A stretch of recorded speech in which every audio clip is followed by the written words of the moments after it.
Everyone, what is going on? Raven here, welcome back. Today we're going to be talking about Rod Ferrell, or Roderick Justin Ferrell. He was born March 28th, 1980. He's an American serial killer and he's a cult leader. He was a member of a loose-knit gang of teenagers from Murray, Kentucky, known as the quote-unquote Vampire Clan. He claimed to be a 500-year-old vampire named Visago, a character he created for himself after becoming obsessed with the role-playing game Vampire the Masquerade, which I don't think I've ever actually played that one. I played the Bloodlines version, not this version. This was a game that his mother, Sandra Gibson, introduced to him way long time ago. He pled guilty to double slaying of a couple from Florida, becoming the youngest person in Florida on death row at that time. Let's get it right into this. On November 25th, 1996, Naomi Ruth Queen and Richard Wendorf were found by their daughter Jennifer Wendorf beaten to death in their home. 49-year-old Richard Wendorf was asleep on the couch and Ruth was in the shower. Ferrell and his accomplice Howard Scott Anderson had entered the home through the unlocked garage, picking up a murder weapon, a crowbar. Before Richard had actually awoken, Ferrell beat him multiple times with it, fracturing his skull and his ribs, almost instantly knocking him out, killing him shortly thereafter. When Ruth had found Ferrell and Anderson in the home moments later, Ferrell bludgeoned her to death, bashing her head with the crowbar. He claimed in his confession that in his original plan he was going to allow Naomi Ruth to live, but she attacked him by lunging at him and throwing a very hot cup of coffee on him, which made him mad, made him change his mind, and then he killed her. Richard, had burn marks in the shape of a V, which I don't know what that. Let's continue. It is said that the V was Ferrell's symbol, which he accompanied with a dot for each person he considered to be in his cult. The victims were the parents of Heather Wendorf, a longtime friend of Rod's, whom he was helping run away from home that she described as quote-unquote hell.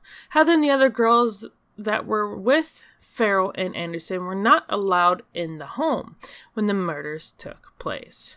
Charity and her friend Dana, Keese, and her friend Dana Cooper had driven Heather to the boyfriend's house or apartment so Heather could say goodbye before leaving for New Orleans, leaving Roderick and Scott outside the Wendorf home.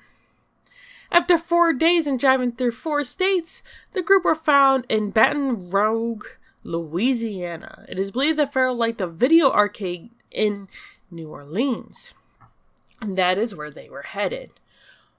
One of the girls, Charity, placed a call to her grandmother in South Dakota. The group needed money and Charity thought her grandmother could help them. However, her grandmother informed the police about her whereabouts and helped the police trick Ferrell and everyone else to a local Howard Johnson's hotel, where they were arrested by waiting law enforcement. The 4 were held at Baton Rouge jail for a week before being extradited back to Florida, where they were initially booked at the Lake County Jail. They were moved to a juvie facility in Ocala. On February 12th, 1998, 17-year-old Ferrell pleaded guilty to the murders, claiming that the others traveling with him were innocent except for Scott, who was simply an accessory. He pled guilty to 2 counts of felony murder. His attorneys tried to argue that he was insane. He has been diagnosed with mental disorders, including schizotypal personality disorder and Asperger's syndrome, which, if you don't know what Asperger's is, it is a form of neurodevelopmental disorder characterized by significant difficulties in social interaction. The University of Florida further attested that Rod could sometimes witness spiritual things like demons. Ferrell was sentenced to death. Charity was convicted of 2 counts of third-degree murder, robbery with a gun or deadly weapon, and burglary armed with a weapon or explosives. She was sentenced to 10.5 years in state prison. Dana Cooper was convicted of those charges as well, was given only 17.5 years prison sentence, which is a lot longer than Charity. Jeez. And Anderson is convicted of the same charges as Ferrell and was sentenced to life in prison. For 2 years, Ferrell held the record of the youngest inmate on death row until November of 2000, when they reduced his sentence to life in prison because Florida had long abolished parole.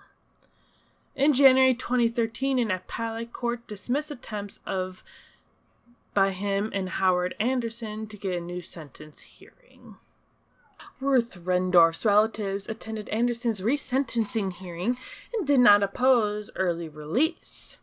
Speaking with the Daily Commercial, they said they are more concerned about Ferrell, who was scheduled to face his own resentencing hearing in July of 2019.